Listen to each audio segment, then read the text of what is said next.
So we talked last week on the episode about DMX being rushed to the hospital in grave condition from an apparent drug overdose. There was not a lot of activity in his brain as the week sort of developed. There were some early rumors that jumped on saying like, oh, DMX is dead. No, DMX is not dead. And the family just kind of wanted peace and patience by the end of the week.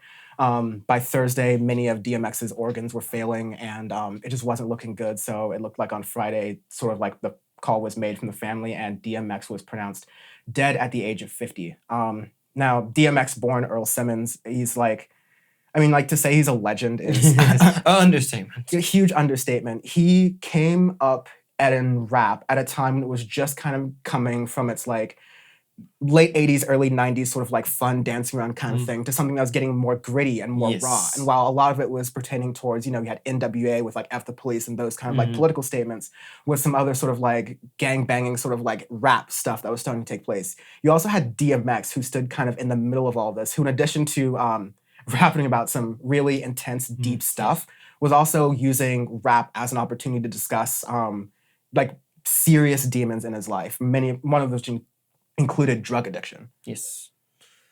So it's unfortunately another thing where it's not the first time we've reported an overdose killing an amazing, talented artist. It's really sad to hear, and shit, man, he's an amazing, amazing artist. Yeah, a couple of things that have been said. There have been, of course, like artists that come forward. Demi Lovato, who has been recently talking a lot about like her addiction and stuff and other things. Yeah, remarked that easily could have been her. And I think some people were trying to say, like, "Oh, you're trying to make this about you," and like, no, we've just been talking about like overdosing and like how common it is in the music industry and how common it is for artists to go overboard.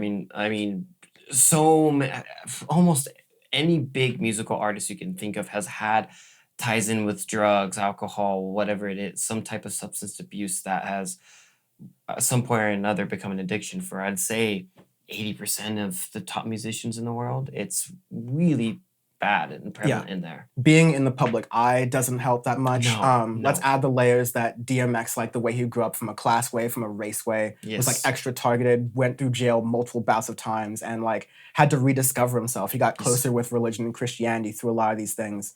And had bouts where he was like off of drugs and starting to work more on different things. It seems like the past couple of years was one of those things. Like he had gone to jail for tax evasion, something we talked about in a super early episode. I remember that. And then, you know, had served all that, gone forward, and it seemed like he was setting his life up for a new way. And kind of similarly with Doom this year, it seemed like the world was there to like continue and like sunset their musical career and just like continue to have an influence on a lot of other musicians. But like at the age of 50, no more. It's absolutely very sad. But definitely not just like the hard like bangers like Up in Here. Another thing I'll mention that someone else was saying, Party Up is like, it's amazing that song got played at middle school dances.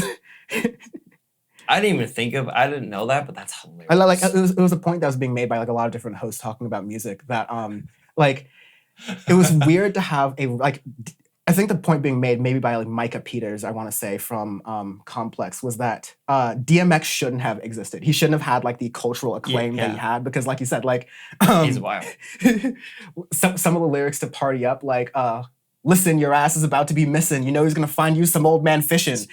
That's happening at like a dance, like a middle school some dance. Awkward middle schoolers are just like, yeah, it's a banger. Yeah, like it's like it is. He packed so much energy into his music and his rap at a time when you know rap still was packed full of that energy, but a lot of times it was like being pigeonholed in these different categories. DMX was painting a different path for himself, and he continued to. So it's definitely like a big loss from the music community. Is.